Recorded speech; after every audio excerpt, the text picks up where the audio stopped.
to speak to us. वो हमसे बात करना चाहता है प्रियो। But we must be prepared to listen his message. लेकिन उसकी वाणी को सुनकर ग्रहण करने के लिए, उसके संदेश के लिए अपने आप को, अपने मन को तैयार करना अनिवार्य है। Let us pray to the Lord. आइए प्रार्थना करेंगे। We thank you, Lord, for this day. Thank you, Lord, for your grace that was bestowed upon us. We आज thank के you. दिन के लिए तेरा धन्यवाद करते हैं खुदावंद, जो फसल हमारी जिंदगी में तूने बरकरार रखा। Thank you, Lord. अदा करते हैं। Thank you, Lord, for this opportunity to listen to your word. खुदावंद, इस अवसर के लिए तेरा शुक्रिया कहते हैं, क्योंकि तूने ये वक्त हमें तेरे कलाम को सुनने के लिए दिया। Let the Holy Spirit work in our hearts. तेरा पाक रूह हमारे दिलों में काम करने पाए। Let the Holy Spirit speak to us today. ऐ खुदावंद, तेरा पाक रूह हमसे गुफ्तगू करे।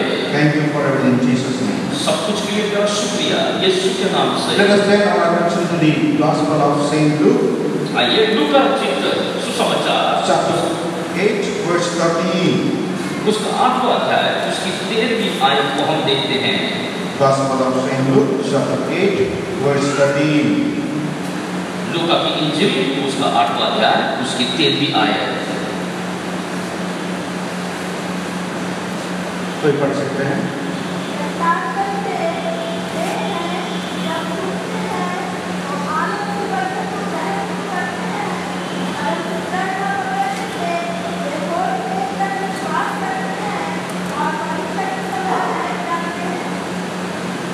Then on the rock are they which when they hear receive the word with joy, and these have no root which for a while believe, and in time of temptation fall away.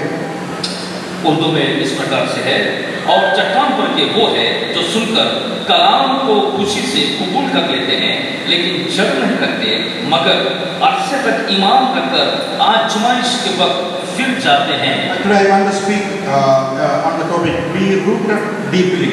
और आज का विषय मेरा जो मैं आपसे बातचीत करना चाहूँगा वो है जड़ पकड़े रहे और स्थिर रहे। When we read from verse 9 following, और जब भी हम 90 आयत से आगे पढ़ते हैं, Luke chapter 8 verse 9, Jesus speaks of a parable of a sower to his अगर disciples. लूका रचित से सुसमाचार उसके 8वां अध्याय 9 से आगे जब आप पढ़ते जाएंगे, यीशु मसीह लोगों से बीज बोने वाले के दृष्टांत को कह रहा है। So Jesus said this parable to the disciples and to the crowd.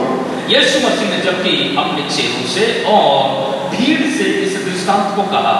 No, they did not understand. The disciples did not understand the meaning of the parable. यीशु मसीह के चेले दृष्टांत के अर्थ को समझ नहीं पा रहे थे। So Jesus explains what is the meaning of the parable. तो यीशु मसीह ने वो दृष्टांत को समझाया कि इसका क्या तात्पर्य होता है। Our text verse 13 speaks of a second group of people.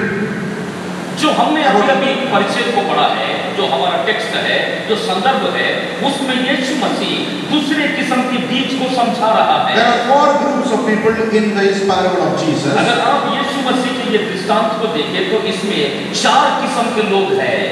And verse 13 speaks about the second group of people. अगर आप 13वीं आयत को पढ़ेंगे तो यीशु मसीह दूसरे किस्म के लोगों के बारे में बात कर रहा है। Though we will be focusing mainly on verse 13 and second group, we will also brief about all the 4. हालांकि हम 13वें आयत के दूसरे झुंड पर ज्यादा जोर देंगे, लेकिन साथ ही साथ बाकी 3 झुंडों को भी हम देखेंगे। In verses 11 and 12 we read about the first group.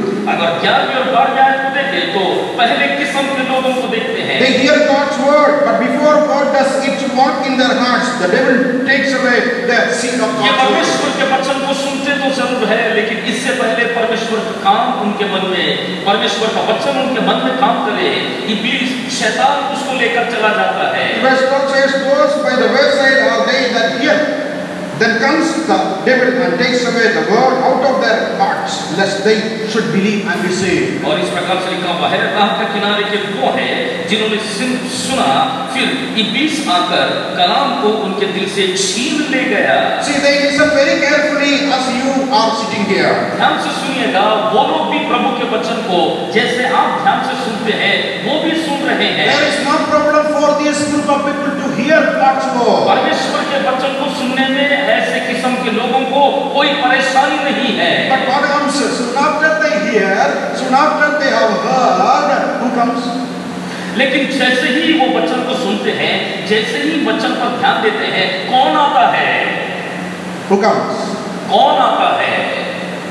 The devil comes and takes the words from their hearts. शैतान आकर के उनके दिलों से परमेश्वर के वचन को छीन ले जाता है। Just imagine how many times God has spoken to us. जरा कल्पना करके देखें, परमेश्वर ने हमसे कितने बार बातचीत किया। How many times we were blessed by the hearing of God's word. परमेश्वर के वचन को सुनकर के हम कितने बार आशीषित हुए। If all those words of God that we have heard were there in our hearts, what a blessed spiritual life would be ours. सारे प्रभु के वचन जो अब तक हम सुनते आ रहे हैं, अगर हमने अपने मन के अंदर में उनको जमा करके रख लिया होता, तो आज हम आत्मिक रीति से कितना कर और आशीषित हो जाते। Why we don't grow as we should in our spiritual life?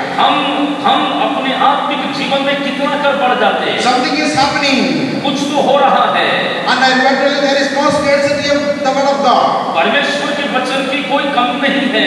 Now God's word is preached and sermons are being heard and heard. परमेश्वर के वचन को तो प्रचार प्रसार और संदेश के ऊपर संदेश प्रचार किया जा रहा But है। why we don't grow as we should grow in our spiritual life? ऐसे जैसे कि आत्मिक जीवन में हमें बढ़ना चाहिए, हम बढ़ नहीं पा रहे। What is happening? क्या हो रहा है? Before we get out of prayer meeting, very soon the devil steals the word. प्रार्थना सभा से निकल जाने से पहले ही शैतान आकर के उन बातों को छीन ले जाता है।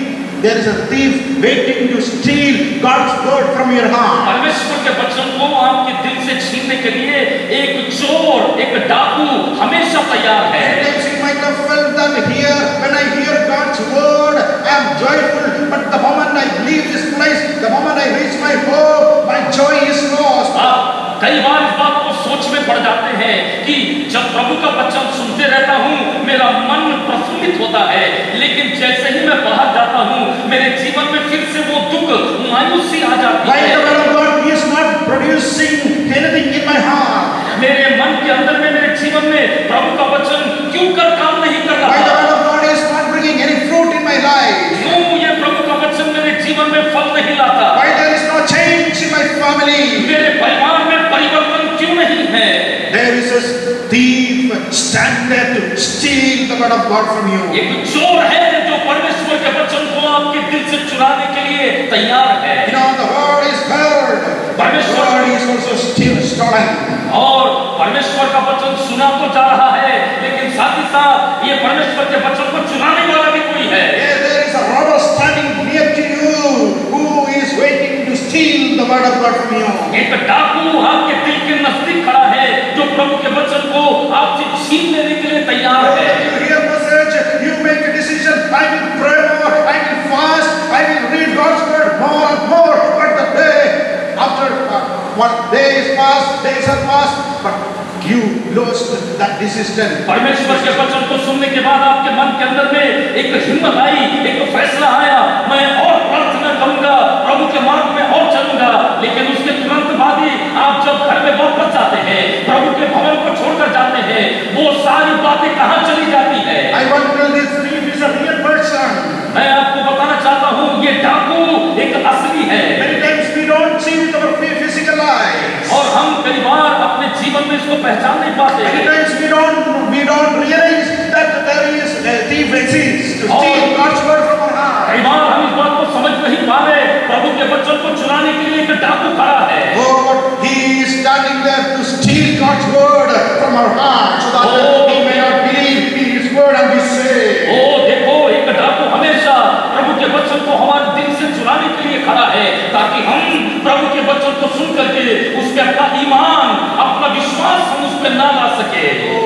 Here people hear God's word, they heard God's word, but the devil has taken it. ओ यहाँ पर ऐसे किस्म के लोग हैं जिन्होंने परमेश्वर के वचन को सुना जरूर, लेकिन डाकू इब्लीस शैतान आकर के लेकर चला गया। Often we say, this pastor always says like this. Often we say, oh, this pastor always says like this. ओ कई बार हम इस बात को कहते हैं कि ये पासवान तो ऐसे ही है।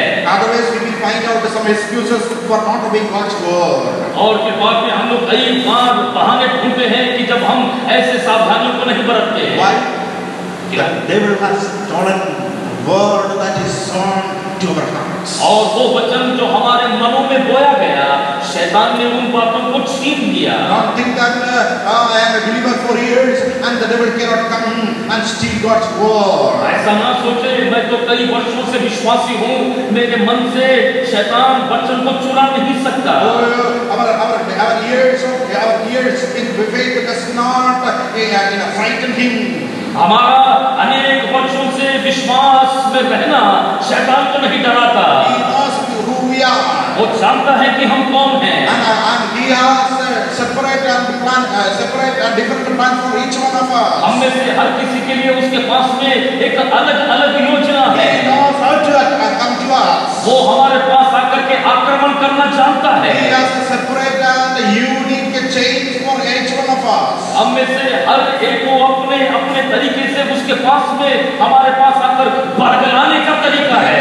He comes and puts fear in us and steals God's word. कई बार हमारे जीवन में वो डर लाता है, प्रभु के वचन को छीन ले जाता है। He puts disappointment in our hearts and steals God's word. कई बार हमारे जीवन में मायूसी ला करके प्रभु के वचन को छीन ले जाता है। Many times we are offended by the words of others and he steals his God's word from us. कई बार हम दूसरों के वचन को सुन करके ठोकर खाते हैं, वचन छीन ले जाता है। He creates problems in our family and he steals God's word. कई बार परिवारों के अंदर में समस्या आती है, शैतान वचन को छीन ले जाता है। He is a robber. He wants to rob God's word वो from तो us. चोर डाकू है, परमेश्वर के वचन को चुराना चाहता है। So this first group is known as by the wayside. और इस पहले झुंड को हम कहते हैं मार्ग के बाजू वाला, Or in other words, it is along the path. और अगर दूसरे शब्दों में कहूँ राह के किनारे। So this first group is those they are on the by the wayside or along the path. और ये वो किस्म का झुंड है जो मार्ग के किनारे या फिर राह के बाजू में पड़े रहते हैं। How the devil takes away the word of God. और परमेश्वर का वचन और क्या सिखाता है? 2 Corinthians chapter 4 verse 3 and 4. और दूसरा कोरिन्थी उसका 3 और 4। In there we read that how the devil takes away God's word from us. और कैसे वहां पर परमेश्वर के वचन को हमसे छीन ले जाने की बात कही गई है। 2 Corinthians chapter 4 verses 3 and 4. और दूसरा कोरिन्थी उसका 4 3 और 4। Yeah. कोई आप में से पढ़िए। जोर से पढ़िए।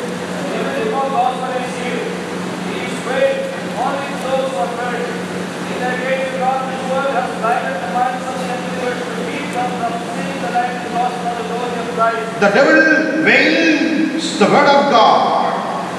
और परमेश्वर के वचन को शैतान पर्दा डाल करके रखता है। He won't allow you to know the truth. And be rooted the truth in you. और वो आप जानते हैं, वो कभी नहीं चाहता कि परमेश्वर के वचन को आप जाने, और वो वचन जो आपके दिल के अंदर में खड़ कर गया है, जड़ पकड़ रहा है, पकड़ने नहीं देता। The God of this world has blinded the minds and eyes of the people so that the word of God may not be rooted in their lives. और इस संसार के देवता ने अविश्वासियों की आंखों को अंधा कर दिया ताकि वो परमेश्वर के सुसमाचार की महिमा को देख ना सके। There is a veil before you so that you cannot see the truth of God's word. परमेश्वर के सच्चाई को, परमेश्वर के कलाम के उसकी हर बात को देखना आप नहीं सकते, क्योंकि शैतान ने पर्दा डाल कर रखा है। He veils the word of God and blinds the people and takes away the word of God from them. और परमेश्वर के वचन के ऊपर में, सच्चाई के ऊपर में और सुसमाचार के ऊपर में शैतान पर्दा डालकर रखता है ताकि उसे लोग देख ना सके, उस पर विश्वास ना कर सके। According to 2 Thessalonians chapter 2 verse 10, और दूसरा थिस्सलुनीकी पत्री उसका 2 के 10 के अनुसार he deceives and takes away the word of God. वो धोखा दे करके परमेश्वर के वचन को चुरा ले जाता है। 2 Thessalonians chapter 2 verse 10. दूसरा थिस्सलुनीकी पत्री उसका 2 का 10। और नाश होने वाले के लिए अधर्म के सब प्रकार के धोखों के साथ होगा, क्योंकि उन्होंने सत्य से प्रेम नहीं किया जिससे उनका उद्धार So the devil deceives and takes the word of God. तो ये समझ में आता है कि इब्लीस हमें धोखा दे करके, फरेब करके खुदा के कलाम को छीन ले जाता है। You know what the word of God says. आप जानते हैं परमेश्वर का वचन क्या कहता है? You know that according to God's word, this is not right. मुझे मालूम है कि प्रभु के वचन के अनुसार ये सत्य नहीं है, But he comes or he he brings such kind of things before you so that you can justify what you are doing, and that is deception. By deceiving, he takes away the word of God. और शैतान आपके पास में आकर के आपको ऐसा फरेब की बातों को करता है कि आप जो गलत कर रहे हैं वो गलत बातों को आप किसी ना किसी तरीके से सही ठहराने का कोशिश करते हैं, वो आपको धोखा देता है। Oh, he is a robber. He steals and he still steals. और वो चोर है, चोरी करता है और करता चाहता है। And it is not only that we hear God's word, but it must be rooted in a deeply. और न केवल परमेश्वर के वचन को सुनना, लेकिन परमेश्वर का वचन गहराई से जड़ पकड़ना अनिवार्य है। Let not the devil again steal God's word from you from today onward. आज के बाद से ये शैतान आपके मनों के अंदर से खुदा के कलाम को छीनने वाला ना हो We सके। cannot grow spiritually if the word of God is not deeply rooted in us. अगर परमेश्वर का वचन हमारे अंदर में जड़ नहीं पकड़ा तो हम आत्मिक रूप से दुरुस्त नहीं हो सकते। We cannot grow spiritually unless and until the word of God is deeply rooted in us. जब तक कि खुदा का कलाम हमारे अंदर में अच्छी तरह जड़ नहीं पकड़ सकता, हम आत्मिक रीति से बढ़ नहीं सकते We हैं। cannot be blessed by God if the word of God is not deeply rooted in us. अगर हमारे मनों के अंदर में खुदा का कलाम जड़ नहीं पकड़ता तो हम खुदा में बढ़ नहीं सकते। So let the word of God deeply be rooted in us. आओ खुदा का कलाम हमारे दिलों के अंदर में जड़ पकड़ने वाला हो सके। Say to this thief that you will no more you be able to steal God's word from me. और इस चोर से आज कह दो कि ए चोर, तो आज के बाद से खुदा के कलाम को मुझसे छीन नहीं You सकता have है। no place in my family.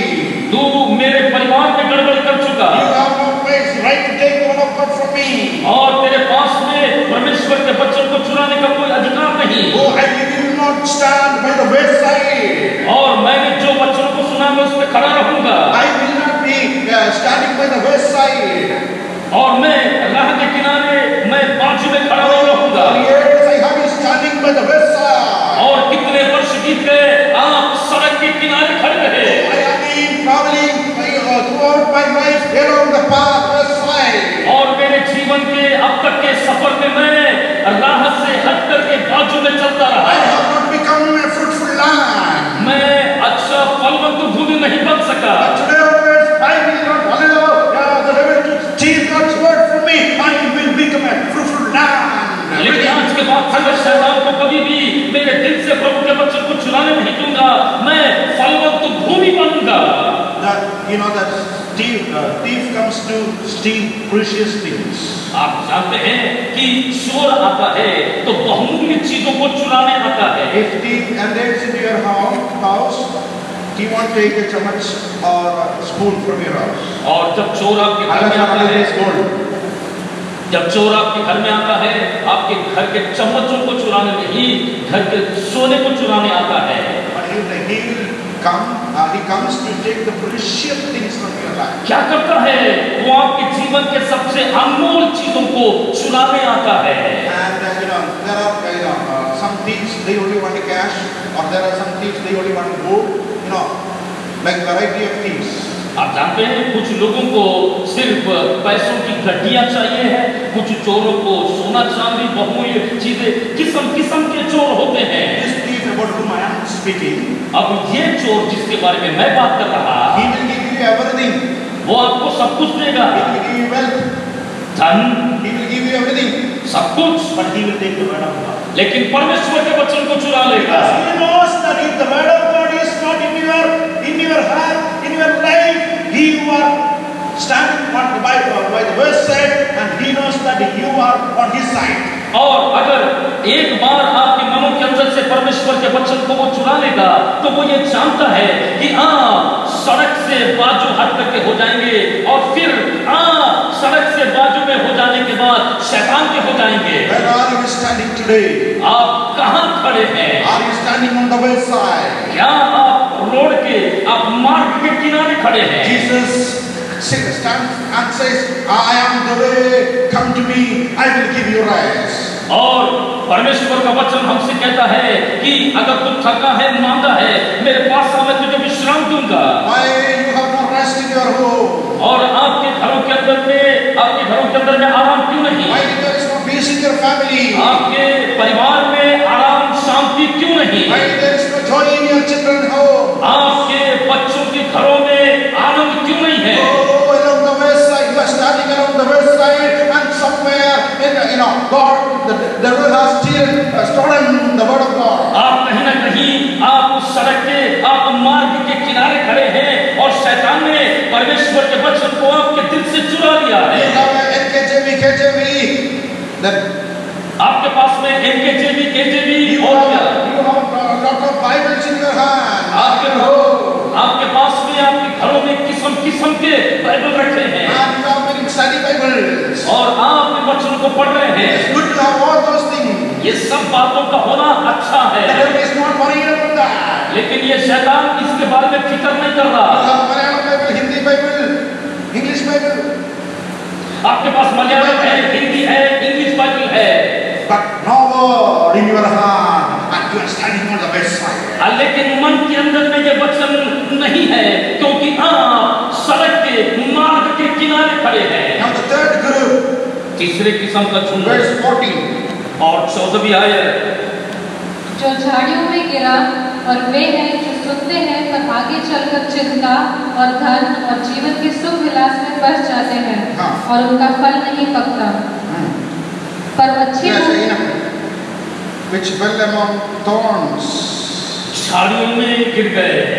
They do hear God's word, वे परमेश्वर के वचन को सुनते तो है, but as they go on their way, they are shocked by worries, riches, and pleasures of life. लेकिन जैसे जैसे आगे बढ़ते हैं वे जीवन के ऐशो आराम, सुख सुविधा और जीवन की बातों की चिंता में ही फंस जाते हैं। Here you don't blame thief, devil, यहाँ पर आप चोर पर इल्जाम नहीं लगा सकते, but they are shocked by worries, riches, and pleasures of life. लेकिन जीवन के सारे चिंताओं को लेकर के, सुख विलास को लेकर के ये फंसे हुए हैं, Shocked, ये फंस अटक गए हैं।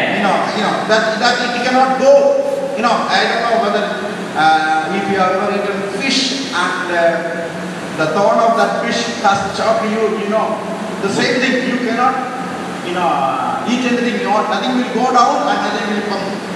मुझे नहीं पता कितने लोगों को यह अनुभव है, जब कभी हम मछली खाते हैं, कभी ना कभी ऐसा हुआ होगा, मछली का कांटा यहाँ फंस जाता है, उस हाल सूरत में हम ना कुछ खा सकते हैं ना उगल सकते हैं, इसको हम कहते हैं अटक गया। They do hear God's word, ये परमेश्वर के वचन को सुनते हैं, but something is shocking. लेकिन कुछ तो अटक रहा है। What is that? ये क्या है? Worries. चिंताएं। What will happen to my children? मेरे बच्चों का क्या होगा? What will happen to my future? वो मेरे भविष्य का क्या होगा?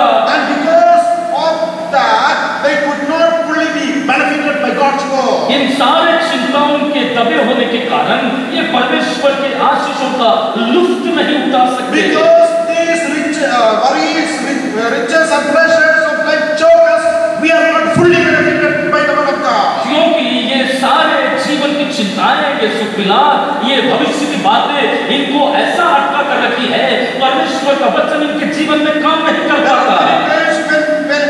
When people were not fully benefited by God's word. और दूसरे शब्दों में लोग परमेश्वर के वचन का भरपूरी से लाभ नहीं उठा God पाते। gave many promises to them.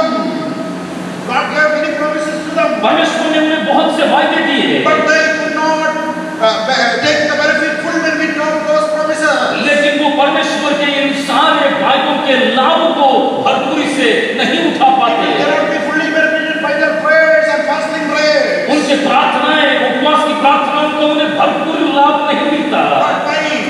Because they are shocked by the worries, riches and pleasures of life. ऐसा क्यों हो रहा है?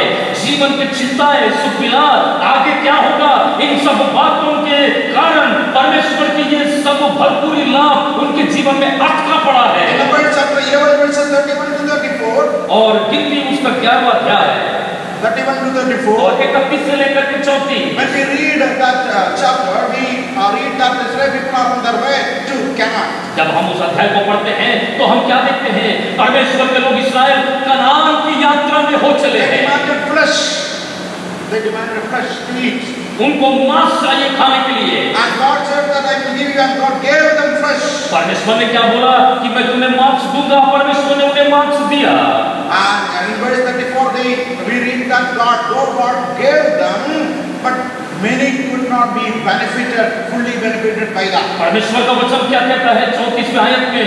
परमेश्वर ने हालांकि उनके मांग को पूरा किया, मांस दिया, लेकिन बहुत से लोग उससे संतुष्ट नहीं हो पाए। And it is written that they asked for that because of their lust. और प्रभु का वचन कहता है उन्होंने इसलिए मांगा क्योंकि उनके जीवन में अभिलाषाएं थी। They were choked by worries, riches and pleasures of life. और जीवन के चिंताएं, धन संपत्ति, ऐशो आराम, भोग विलास में आगे पड़े हैं। You have been hearing God's word for years.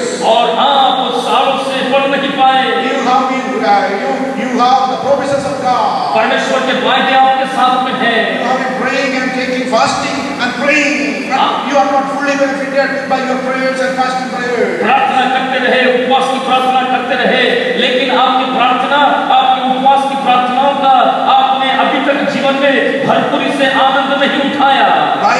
Because after our prayers, after our fasting prayers, we still worry and we are choked by the pressures of life. क्योंकि हम प्रार्थना करने के बाद, उपवास करने के बाद जीवन के भोग विलास, जीवन की धन संपत्ति, जीवन के बारे में जो चिंताएं हैं उसके वापस हम खो जाते हैं।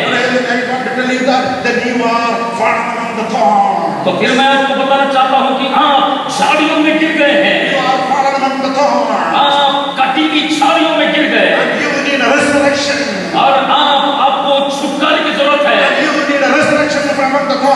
और इन कांटों से आपको पुनरुत्थान होने की जरूरत है।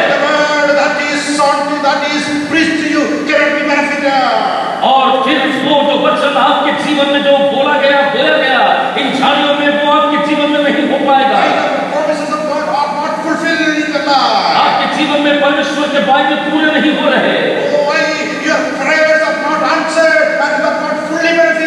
आपकी प्रार्थनाएं, आपके उपवास का फल क्यों नहीं मिल रहा? आप भरपूरी से इसका लाभ क्यों नहीं उठा रहे?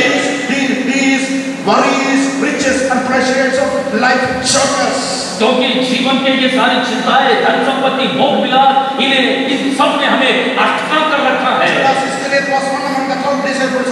यीशु मसीह के 12 चेलों में से इस्करियोती एक था।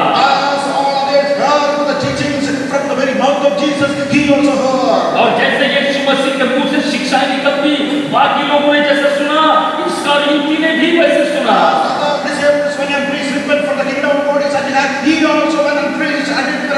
और जब चेले जाकर के परमेश्वर के राज्य का सुसमाचार सुनाने लगे, प्रायश्चित करो, मन फिराओ, ये भी गया।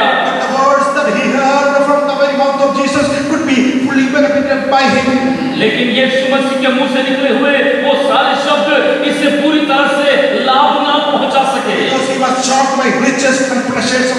क्योंकि जीवन के सुख विलास, धन संपत्ति में ये आदमी अटका पड़ा था।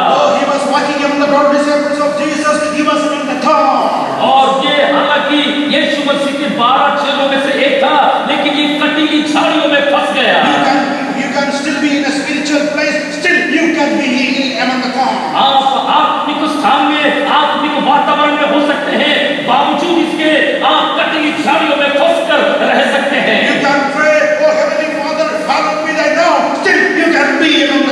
आप ये दुआ कर सकते हैं, हे आसमानी बाप, तेरा नाम पाक माना जाए, उसके बावजूद भी आप कटीली झाड़ियों में फंसे पड़े रह सकते हैं। और अब अवलोकन करने की आवश्यकता है, पूछे अपने आप से, क्या मैं कटीली झाड़ियों में पड़ा हूँ? आत्मिक जिंदगी में मुझे बढ़ने में कौन सी वो झाड़ियां हैं जो मुझे रोक रही है? खुदा के कलाम को सुनने, उसका तालीम करने में कौन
ये कांटे पाप का परिणाम है। When God created, जब परमेश्वर ने बनाया, He did not create thorns. परमेश्वर ने सृष्टि को बनाया, सृष्टि में कांटे नहीं Oh, बनाया। He has created everything beautifully in His time. परमेश्वर ने अपने समय में, अनादिकाल में सृष्टि को सुंदर बनाया। On the sixth day, He created all the animals and man. और परमेश्वर ने अब छठवें दिन सारे पशु पक्षी सारे मनुष्य को बनाया, But He did not create thorns. लेकिन प्रभु ने कांटे नहीं बनाए। But God said, after man has committed sin, लेकिन मनुष्य ने जब पाप किया, now the earth will yield the thorns of disease. परमेश्वर ने क्या कहा, अब ये धरती तेरे लिए कांटे कांटे उगेगी। If thorns are around you, और अगर ये कांटे चारों तरफ आपके चारों if तरफ you है, are around the thorns, अगर आप कांटों के बीच में हैं, you have to examine, oh, what causes me to be among the thorns. तो आपको ये परीक्षण करना होगा, ऐसे जिंदगी में मैंने क्या किया जो मैं अपने आप को कांटों में पाता हूँ। God's plan for you is not to be among the thorns. परमेश्वर की योजना आपको कांटों में रखने की नहीं है। Oh God, want that you must be a fruitful land, yielding hundredfold fruit.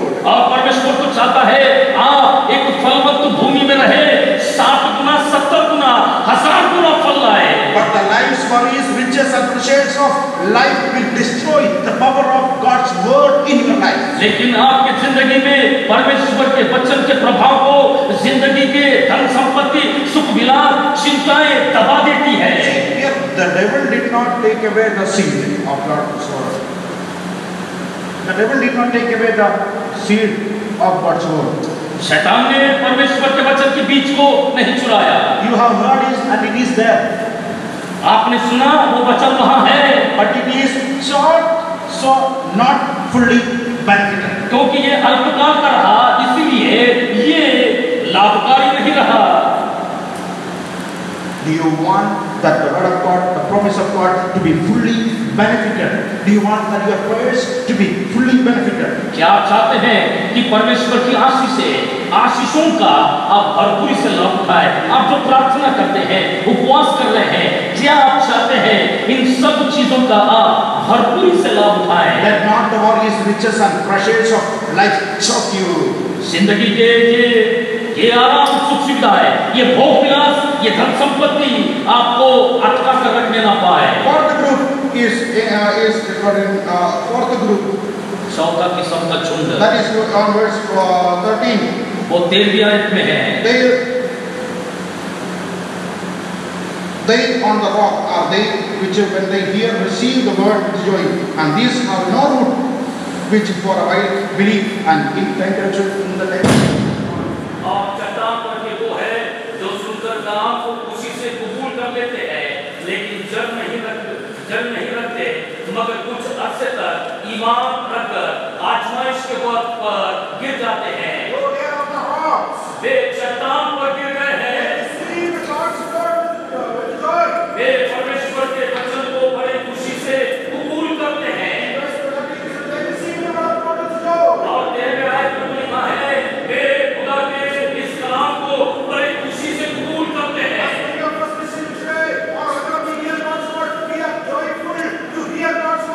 हमें से ऐसे कितने लोग हैं जब कभी खुदा के कलाम की मुनादी होती है, ये प्रचार प्रसार होता है, इसे कबूल करने में कितनों को खुशी होती है। क्या होता है? और बाइबल से बोलते लोगों ने बड़े आनंद से खुदा के कलाम को सुना।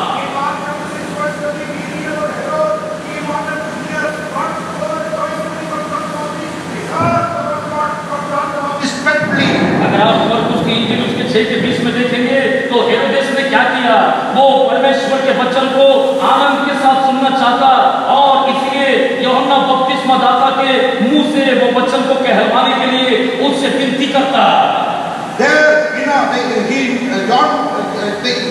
Herod wanted to listen God's word. और हेरोदेस परमेश्वर के वचन को सुनना चाहता है। But when the time came for him to take the next step, he did not want and he could not. लेकिन जब जीवन में अगला कदम उठाने की बारी आई तो वो ऐसा कर ना सका। Though they receive with joy, they are not rooted. और वो आनंद से तो खुदा के कलाम को कबूल करते पकड़ते लेकिन जड़ नहीं पकड़ते। We know that roots are very important for a plant or a tree. हम जानते हैं एक पेड़ के लिए, एक पौधे के लिए जड़ कितना मायने रखता है। There are two important parts for a tree or a plant. एक झाड़ के लिए और एक पेड़ के लिए दो बातें हैं बहुत ही अहमियत रखती है। Number one, पहला part that can be seen, wood, leaves and branches. और सारे भोजन को लेने के लिए वो डालियां और वो पत्तियां, वो तना। You can see that part of that tree or plant. आप पेड़ के इस भाग को अपनी आंखों से देख सकते हैं। Second part of a tree or a plant, the part that cannot be seen, root. और ये पेड़ का जो दूसरा भाग होता है वो जड़ होता है, आप इसे देख नहीं सकते। You tell me which is more important. अब आप बताइए इनमें से सबसे ज्यादा अहमियत कौन रखता है? What is more important? कौन सा ज्यादा अहमियत रखता है? Part that can be seen or that part that cannot be seen. या वो जो हम देख सकते हैं या वो जो हम नहीं देख सकते? You know, root is more important than part that cannot be seen. आप जानते हैं जड़ बहुत ही अहमियत रखता है और हम इसे देख भी नहीं सकते। Root causes the tree plant to grow and stand firm. ये जड़ है जो पेड़ को बढ़ने के लिए मददगार साबित होता है। Root causes the tree to get the sufficient minerals to grow. और ये जड़ है जो पेड़ को पर्याप्त वाणिज्य प्रदान करने में सहायता करता है। If the tree has very good roots and though there is no water and minerals where that tree is standing, the root will go to the place, to that area where sufficient minerals and water are available, and that root will bring sufficient minerals and water for the tree. आप देख सकते हैं अगर एक पेड़ है उसके अच्छे फल लाने हैं और उस भूमि में वहां पर खाना नहीं, वाणिज्य नहीं, वहां पर किसी प्रकार का कोई भी पोषण नहीं, ये जड़ क्या करता है? पेड़ के अच्छे फल के लिए पानी की जगह को तलाश करके पानी तक अपने जड़ों को भेज के वहां से पेड़ के लिए अच्छे फलों को लाता है। Even if the place that you stand is dry, if you are rooted deeply, you can grow. अगर जिस स्थान पे आप खड़े हैं वो मायूसी का है, सूखी जगह है, लेकिन आप परमेश्वर के वचन में यदि जड़ पकड़ के रहते हैं तब भी आप वहां पर फलवंत हो सकते हैं। You cannot say there is no worship here, there is no spirituality here, there is nothing like that, nothing like that. But if you are rooted, your root will go and will bring sufficient minerals and water for you to grow spiritually. आप ये नहीं कह सकेंगे उसके बाद में यहाँ अच्छी आराधना नहीं होती, ये सब अच्छी नहीं है, यहाँ पर अच्छी चीजें नहीं होती है। आप जहाँ कहीं भी रहेंगे आपके जड़ प्रभु के वचन में इतने गहरे होंगे कि आपको जो जीवन के लिए पोषण चाहिए आप उसको निकाल ही लेंगे। In the time of dryness, your root will help you to get sufficient minerals and water for your growth. आपके जिंदगी के रूखे सूखेपन में ये परमेश्वर के वचन में जो आपने गहराई से जड़ पकड़ा, आप भोजन, पोषण और वाणिज्यों को ले लेंगे।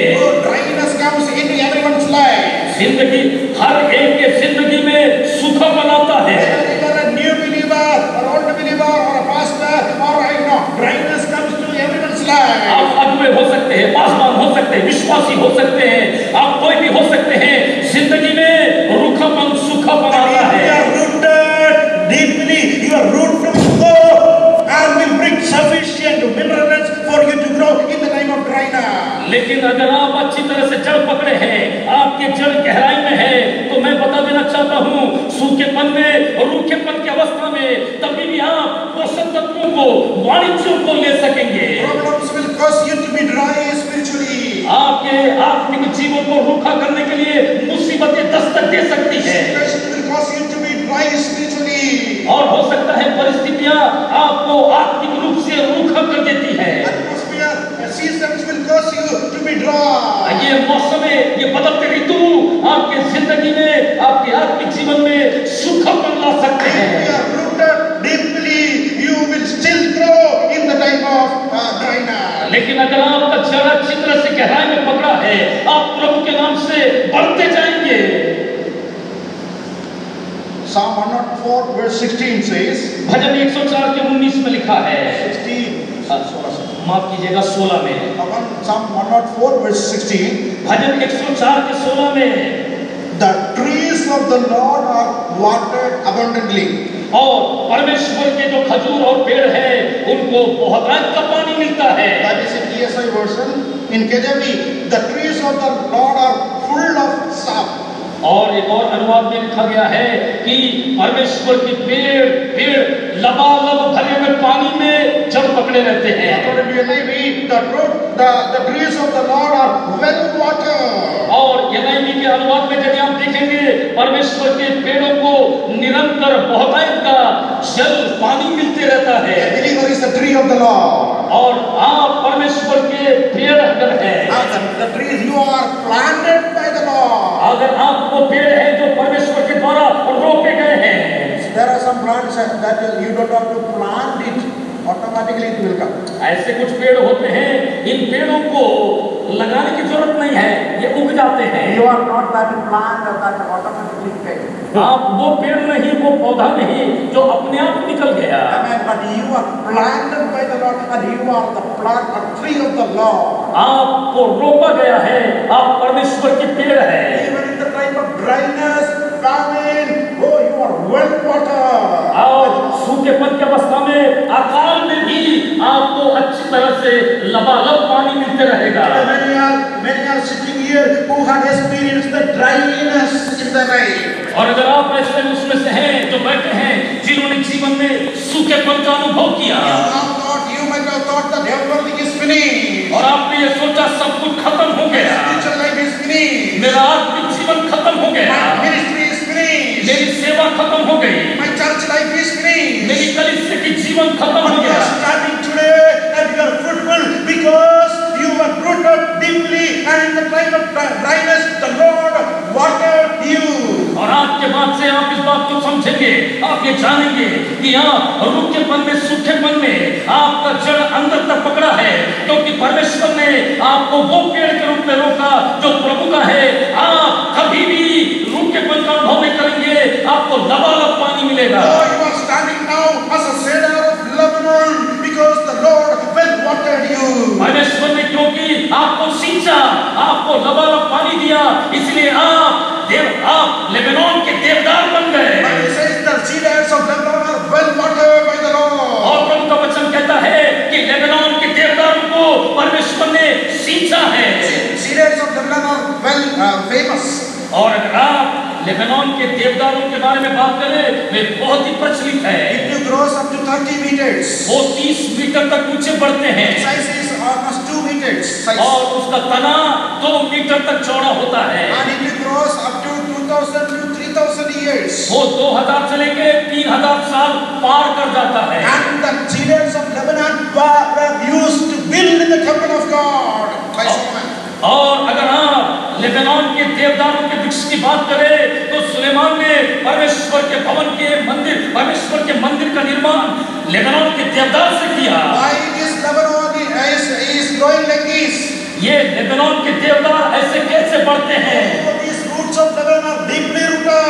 क्योंकि ये देवदार के जो जड़ है बहुत ही गहराई में होते हैं। And that's why it is used to build the temple of God. इसलिए इस वृक्ष का लकड़ी परमेश्वर के भवन को बनाने के लिए इस्तेमाल किया गया। Well watered by the Lord and lacks nothing, so it grows. और परमेश्वर के द्वारा से सींचा गया ये लंबी आयु का है, इसलिए And it was useful in constructing the temple of God. और इसीलिए परमेश्वर के भवन के निर्माण के लिए ये लकड़ी का इस्तेमाल किया गया। You are a cedar of Lebanon. आप लेबनान के देवदार हैं।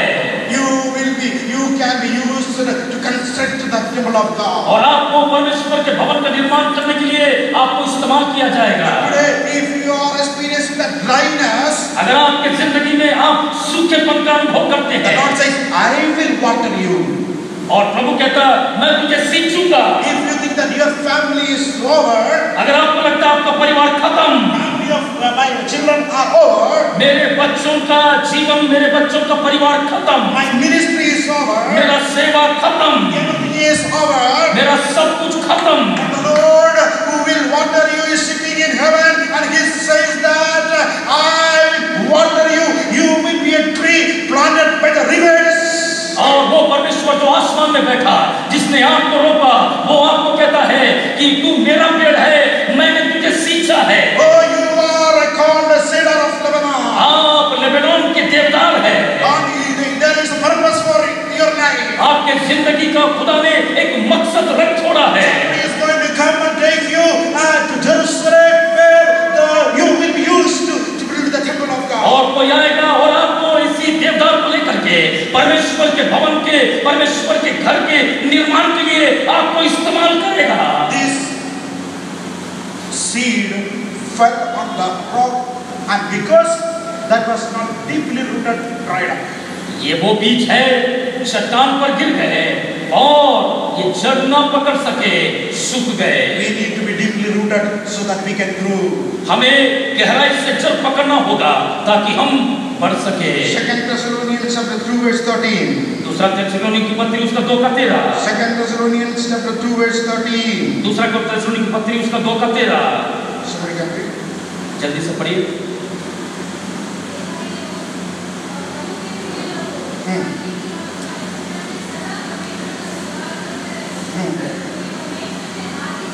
Sorry. 1 Thessalonians 2:13. I'm sorry. पहला थिस्सलुनीकी की पत्री उसका 1 का 13। जी। 2 का 13, माफ कीजिए।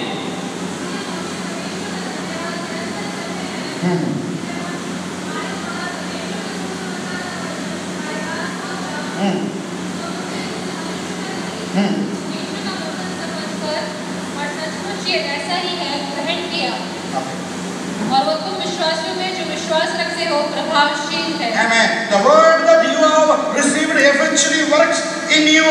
और वो जो वचन तुमने सुना है, वो वचन तुम्हारे जीवन में उसके बाद काम करता रहेगा। Paul is writing this letter to Thessalonians, the church of Thessalonica.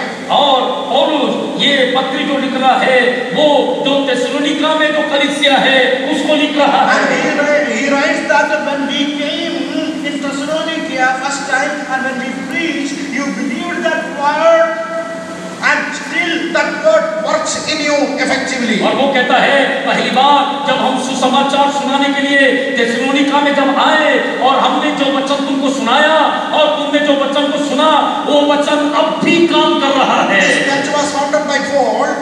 ये कलीसिया और उसने स्थापित किया। In Acts chapter 17 verses 1 to 10, we read that Paul first time preached in Thessalonica with his missionary team and preached the gospel. अगर आप लेटोग्राफ पुस्तक उसका 17वां अध्याय उसके 1 से लेकर के 10 तक पढ़ेंगे, पौलुस अपने लोगों के साथ, अपने भाइयों के साथ जो सुसमाचार की यात्रा है, उसके साथ जब पहली बार थिस्सलुनीका में गया, And many believed, and Paul and team could not stay there more. और बहुत सारे लोगों ने वचन को सुना, विश्वास किया, पौलुस वहां पर अनेक दिनों तक न रह सका। When you read chapter 17 of Acts 1 to 10, you read that they could only stay there for 3 weeks. अगर आप प्रेरितों के नाम पुस्तक 17वां अध्याय 1 से लेकर के 10 तक पढ़ेंगे, आप देखने पाएंगे पौलुस और उसके भाई केवल 3 सप्ताह थिस्सलुनीका में रह गए। They had to leave soon, just after preaching of 3 weeks. और 3 सप्ताह प्रचार करने के बाद उन्हें जल्दी से वहां से जाना पड़ा। Now, and until now, he could not visit. और अब तक वो वहां पर दोबारा जा न सका। Now, after 2 years, Paul is writing this letter to Thessalonica. अब 2 साल के बाद में पौलुस प्रेरित ये थिस्सलुनीका के ये पत्री को लिखता है। In chapter 2 verse 18, 2 के 18 में he says that we wanted to come to you many times, हम बहुत से बार तुम्हारे पास में आना चाह रहे थे, but Satan hindered us. लेकिन इब्लिस ने रोड़े अटकाए। Paul says that he tried to go to Thessalonica to preach again and again. और पौलुस कहता कि वो थिस्सलुनीका में बारंबार जाकर के प्रचार तो करना चाहता था, Satan stopped. लेकिन शैतान ने रोक दिया। Satan knew if Paul goes there, many will be saved. क्योंकि दोबारा पौलुस अगर वहां पर गया और ज्यादा लोग प्रभु में आएंगे, There will be big revival. और वहां पर बहुत बड़ी जागृति बेदारी आएगी। For the first time he was there only for 3 weeks. पहली बार जब वो 3 सप्ताह वहां रहा, Many believed. बहुत से लोगों ने विश्वास किया, But people persecuted him, so he could not stay more than 3 years. He had to leave in the night. लोगों ने उसको ऐसा सताया कि वो 3 सप्ताह से ज्यादा वो रह न सका, रात को चुपके से निकलना पड़ा। So now Paul wanted to go again, but the devil stopped. पौलुस फिर से वहां जाना चाहता, लेकिन शैतान ने रोक रखा। The devil, I tell you, the devil stops people from hearing and listening God's word. आप जानते हैं शैतान लोगों को परमेश्वर के वचन सुनने से प्रचार प्रसार से रोकता है। In Acts chapter 13 verses 6 to 8, और प्रेरितों के नाम पुस्तक 13वां अध्याय उसका 6 से लेकर 8 we read that Paul and Barnabas and John Mark are on the way on their first missionary journey. आप जानते हैं हम वहां पर पढ़ते हैं कि पौलुस और बरनबास और साथी पहली मिशनरी यात्रा में निकल पड़े। They reached there. वो वहां पर पहुंच गए। And he and the governor wanted to listen to God's word. और वहां का जो गवर्नर था प्रभु के वचन को सुनना चाहता। When you read verses 6 to 8, you read there. जब The deputy of the country wanted to listen to God's word. अगर आप 6 से लेकर 8 तक देखेंगे उस प्रदेश का देश का गवर्नर प्रभु के वचन को सुनना चाहता था। But when you read verse 8, 8वें आयत में आप क्या पढ़ते हैं? You read actually verse 6. There was when you read verse 6, जब आप 6 आयत को पढ़ते हैं, you read about a certain magician. वहां पर एक जादूगर को देखते हैं। He was a magician, false prophet, a Jew whose name was Bar Jesus. और अगर आप वहां पर देखें वो जो यहूदी था, जादूगर था, झूठा नबी था और उसका नाम बार यीशु था। He wanted to stop the governor deputy from hearing from the word of God. ये गवर्नर ये डेप्यूटी को वो परमेश्वर के वचन को सुनने से रोकना चाहता। See verse 8, who is he? आप देखिए हम देखते हैं First of all, he is a Jew. पहले यहूदी है। And a Jew cannot be a magician or a sorcerer. अब एक यहूदी कभी भी जादूगर टोना टोह करने वाला नहीं हो सकता। The law prohibits a Jew to practice or go to sorcerer or magic. और ये जो मूसा का जो व्यवस्था है और यहूदियों की व्यवस्था, उसे यहूदियों को जादूगरी तो छोड़ दीजिए, जादूगर और टोना और टो करने वाले के पास में जाने से भी मना करता है। But it is not he was a Jew, sorcerer, Jew. लेकिन यहाँ देखिए यहूदी है, ऊपर से जादूगर भी है। Now to make you to understand, ये बात आपको बता देता है यदि हम किसी को बोले ये मसीही पिया करे तो कैसे लगेगा? So the same thing, a Jew cannot be a sorcerer, a magician. ये तो वही वाली बात हो गई कि आप किसी को देख करके बोल रहे हैं ये हमारी प्रिय मसीही पियक्कड़ है, ये ऐसा ही बात है। देखो यहूदी ये जादूगर है। Number 2, his name is Bar Jesus. और इसका नाम बार यीशु है। Bar means son of. और बार का मतलब होता है बेटा। It means he is not a son of Jesus. इसका मतलब होता है यीशु का बेटा। In other words, he is not a son of salvation. Jesus means salvation, son of salvation. और दूसरे शब्दों में अगर आप देखेंगे तो देखिए ये तो उद्धार का पुत्र है। Oh, wonderful name. कितना सुंदर नाम What है। he stops the governor from hearing the gospel of Jesus Christ. लेकिन देखिए गवर्नर को परमेश्वर के वचन को सुनने से रोकता है। The devil stops you from even hearing the word of God. और ये इब्लीस ये शैतान आपको प्रभु के वचन को सुनने से अड़ंगा मारता है। Okay, so these Thessalonians have the word of God 2 years ago, and only for 3 weeks. But still, what they have heard from Paul before 2 years are working effectively even after 2 years. ये Thessalonica के लोगों को जरा देख लीजिए। 2 साल पहले केवल 3 सप्ताह के लिए इन्होंने सुसमाचार को प्रभु के वचन को सुना। 2 साल के बाद भी वो सुने हुए तब के वचन अभी भी इनके जिंदगी में काम कर रहा है। Praise the Lord, you have heard the word of God. The church, you have heard the word of God more than 60 years. और आप ये कलीसिया 7 साल से ज्यादा प्रभु के वचन को सुना। Oh, we have not seen a great man. We may not have seen a great man like Dr. Kurian Thomas. आपने डॉक्टर कुरियन थॉमस के समान किसी महान पुरुष को नहीं देखा होगा। He has preached the word of God more than 40 years, 50 years here. और यहाँ पर उन्होंने 40 से लेके 50 वर्षों से ज्यादा खुदा के कलाम की मुनादी की। Don't think that he has preached and gone, but his word that you have heard from his mouth is still working. ये नहीं कि वो प्रचार किए दुनिया से रुखसत होकर चले गए।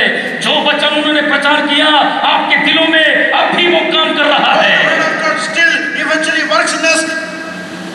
परमेश्वर का वचन हमारे दिलों में काम करते रहता है। All ages and times and days cannot spoil the power of the word of God. परमेश्वर के वचन के ताकत को ये युग, ये काल, ये समय रोक नहीं सकता। But he cannot be verified if you are standing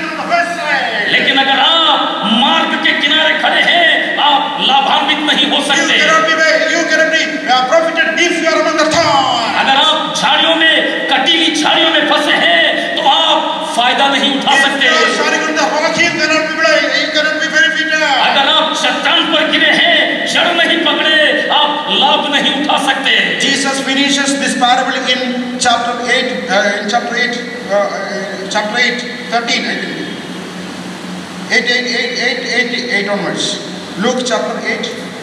लूका की इंजील उसका 8वां अध्याय, यीशु मसीह उस दृष्टांत का समापन करते हैं। But some seed fell on a good ground and it brought 160, 30 fold.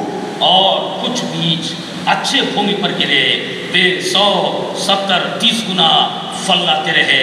Even though this seed fell on a good soil, ये बीज अच्छी भूमि पर गिरा तो भी it brought different harvest. लेकिन ये जो कटनी अलग अलग हुआ है। Amen. Praise the Lord. And Jesus ends this parable in verse 18. First part of verse 18. Beware how you hear and receive. और यीशु मसीह इस दृष्टांत को यहाँ पर ये बात को कहते हुए समाप्त करते हैं कि तुम क्या सुनते हो, किस रीति से सुनते हो, खबरदार सावधान रहो। Take heed how you hear God's word. और परमेश्वर के वचन को किस कदर सुनते हो, खबरदार। In 2 Kings chapter 4 verse 38 to 41, I need to read. अगर आप दूसरा राजा उसका 4था अध्याय को पढ़ेंगे,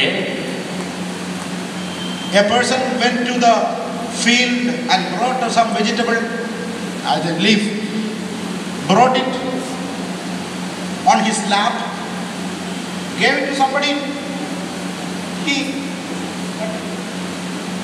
and after cutting he gave it to somebody, and that person cooked. After cooking he gave it to somebody, and that person distributed. And when people ate, they found that it was a poison. You remember it? क्या आपको एक घटना याद है? एक व्यक्ति गया, खेत में से साग लेकर आया और एक के उसको जान पे रख दिया। उसने एक ने काटा, एक ने ले जाकर उसे पकाया, एक ने ले जाकर के वो खाने को बांटा, खाया, जहर निकला। Poison is giving instead of good food. और अच्छा खाना मिलने के बजाय जहर निकला। The one who came from outside bringing that on his lap did not know that it was a poison. एक व्यक्ति जो खेत से साग लाया और अपनी जांघों में उसे संभाल कर लाया, नहीं जानता कि वो, और उसने अपने अंगूछे में उसे समेट कर लाया, अभी भी नहीं जानता कि ये तो जहर है। Another person is cutting, he did not know. Another person is cooking, he did not know. Even the one who distributed did not know that was a poison. एक है जो खेत से लेकर आया, एक है जो साग को काटा, वो भी नहीं जानता जहर है, एक जो पका रहा है नहीं जानता जहर है, एक जो खाना बांटने वाला नहीं जानता वो जहर है। But that was a food leading to death. लेकिन ये वो खाना है जो मौत की तरफ ले जाता है। We don't need food that will lead to death. हमें ऐसा खाना नहीं चाहिए जो हमें मौत की ओर ले जाए। We need the food that will lead us to life. हमें ऐसा खाना चाहिए जो जिंदगी की ओर ले जाए। And the word of God gives life. और खुदा का कलाम जिंदगी देता है। The word of God brings changes in our lives. और ये परमेश्वर का वचन हमारे जीवन में परिवर्तन लेकर आता है। Let us deeply rooted and grounded in the word of God. आओ अजीजों, हम खुदा के कलाम में गहरे और अच्छे जड़ पकड़ने वाले हो May जाएं। the Lord bless all of us by hearing this message. इस कलाम को सुनने के द्वारा खुदा हम सबको आशीषित करने पाए। Amen.